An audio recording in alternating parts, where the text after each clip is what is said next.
Hello, Internet! It is Friday night, and, well, I'm here with my kids, and we're going to read Chapter 4 of Book 6 of the Land of Oz series. This is called The Emerald City of Oz, and tonight's chapter is how the Gnome King planned revenge. If you remember back in Chapter 1, Gnome King was very upset. I want my magic belt! Blah, blah, blah. So, I guess now he's going to plan his revenge and plan his, attempt to retrieve the magic belt. Let's read together, shall we? The reason most people are bad is because they do not try to be good.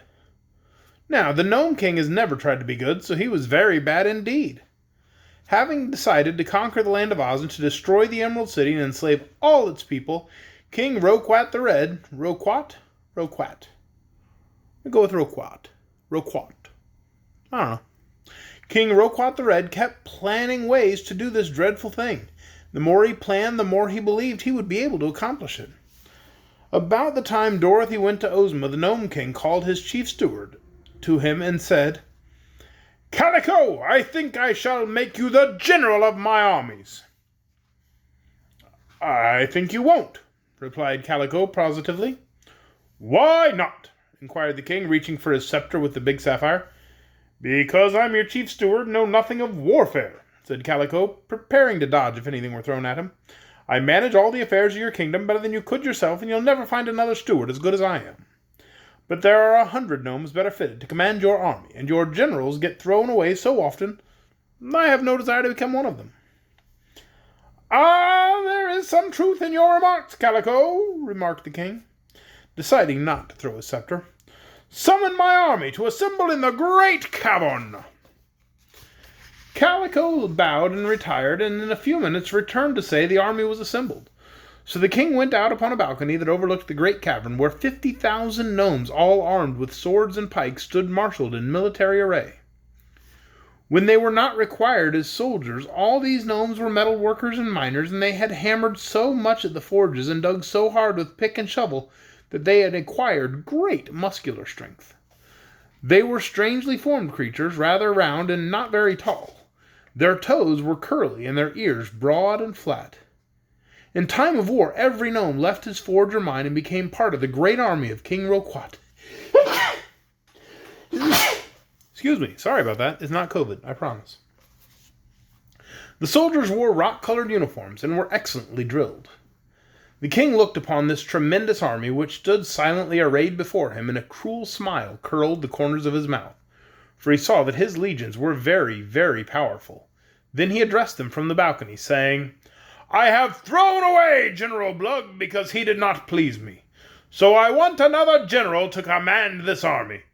Who is next in command?" "I am," replied Colonel Crinkle, a dapper-looking gnome, as he stepped forward to salute his monarch. The king looked at him carefully and said, "I want you to march this army through an underground tunnel which I am going to bore to the Emerald City of Oz. When you get there, I want you to conquer the Oz people, destroy them in their city, and bring all their gold and silver and precious stones back to my cavern. Also, you are to recapture my magic belt and return it to me. Will you do this, General Crinkle?" "No, your majesty," replied the gnome, "for it can't be done." "Oh, indeed!" exclaimed the Gnome King. Then he turned to his servants and said, "Please, take General Crinkle to the torture chamber. There you will kindly slice him into thin slices. Afterward you may feed him to the 7-headed dogs." "Anything to oblige your majesty," replied the servants politely, and they led the condemned man away. When they had gone, the king addressed the army again. "Listen! The general who is to command my armies must promise to carry out my orders. If he fails, he will share the same fate as poor Crinkle. Now then, who will volunteer to lead my host to the Emerald City?" For a time no one moved, and all were silent. Then an old gnome with white whiskers so long that they were tied around his waist to prevent their tripping him up, stepped out of the ranks and saluted the king. "I'd like to ask a few questions, your majesty," he said. "Go ahead," replied the king. "These Oz people are quite good, are they not?" "Good as apple pie," said the king. "And are they happy, you suppose?" continued the old gnome. Happy as the day is long, said the king. Contented and prosperous? Inquired the gnome. Very much so, said the king. Well, your majesty, remarked he of the white whiskers, I think I should like to undertake the job, so I'll be your general. I hate good people. I detest happy people. I'm opposed to anyone who is contented and prosperous.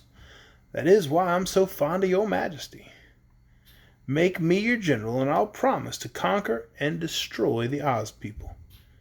If I fail, I'm ready to be sliced thin and fed to the 7-headed dogs. Very good indeed. That's the way to talk, cried Roquat the Red, who was greatly pleased. What is your name, general? I'm called Gaff, your majesty. Well, Gaff, come with me to my private cave, and we'll talk it over. Then he turned to the array. Gnomes and soldiers, said he, you are to obey the commands of General Goff. Is it Gaff or Guff? It's written two different ways in here. We're going to go with Guff, I guess. You are to obey the commands of General Goff until he becomes dog feed. Any man who fails to obey his new general will be promptly thrown away. You are now dismissed. Guff went to the king's private cave and sat down upon an amethyst chair and put his feet on the arm of the king's ruby throne. Then he lighted his pipe and threw the live coal he had taken from his pocket upon the king's left foot and puffed the smoke into the king's eyes and made himself comfortable. For he was a wise old gnome, and he knew that the best way to get along with King Roquat the Red, I keep saying Roquat and I mean to say Roquat, the best way to get along with King Roquat the Red was to show that he was not afraid of him. Ready for the talk, your majesty, he said. The king coughed and looked at his new general fiercely. Do you not tremble to take such liberties with your monarch? He asked. Oh, no, said Guff calmly, and he blew a wreath of smoke that curled around the king's nose and made him sneeze. You want to conquer the Emerald City, and I'm the only gnome in all your dominions who can conquer it. So you will be very careful not to hurt me until I've carried out your wishes. After that... Well, what then? Inquired the king. Then you'll be so grateful to me that you won't care to hurt me, replied the general. That is a very good argument, said Roquat. But suppose you fail? Then it's the slicing machine. I agree to that, announced Guff. But if you do as I tell you, there will be no failure. The trouble with you, Roquat, is you don't think carefully enough. I do. You would go ahead and march through your tunnel into Oz and get defeated and driven back. I won't. The reason I won't is because when I march, I'll have all my plans made and a host of allies to assist my gnomes. What do you mean by that? Asked the king. I'll explain, King Roquat. You're going to attack a fairy country, and a mighty fairy country, too. They haven't much of an army in Oz, but the princess who rules them has a fairy wand, little girl Dorothy has your magic belt, and the north of the Emerald City lives a clever sorceress called Glinda the Good who commands the spirits of the air. Also, I have heard there is a wonderful wizard in Ozma's palace who's so skillful that people used to pay him money in America to see him perform. So you'll see it will be no easy thing to overcome all this magic. We have 50,000 soldiers, cried the king proudly. Yeah, but they're gnomes, remarked Guff, taking a silk handkerchief from the king's pocket and wiping his own pointed shoes with it. Gnomes are immortals, but they are not strong on magic.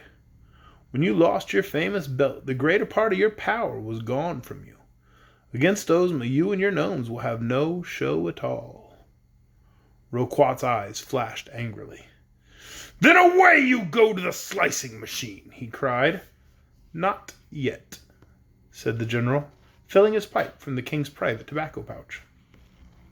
What do you propose to do? Asked the monarch. I propose to obtain the power we need, answered Guff. There are a good many evil creatures who have magic powers sufficient to destroy and conquer the land of Oz. We'll get them on our side, band them all together, and then take Ozma and her people by surprise. It's all very simple and easy when you know how. Alone we would be helpless to injure the ruler of Oz, but with the aid of the evil powers we can summon, we shall easily succeed. King Roquat was delighted with this idea, for he realized how clever it was. "Surely, Guff, you are the greatest general I've ever had," he exclaimed, his eyes sparkling with joy. "You must go at once and make arrangements with the evil powers to assist us. Meantime, I'll begin to dig the tunnel." "I thought you'd agree with me, Roquat," replied the new general. "I'll start this very afternoon to visit the chief of the Whimsies." And that is the end of Chapter 4, How the Gnome King Planned Revenge. Tomorrow night, we'll read Chapter 5 together. Chapter 5 is How Dorothy Became a Princess. I do hope you'll join us. Good night, everyone.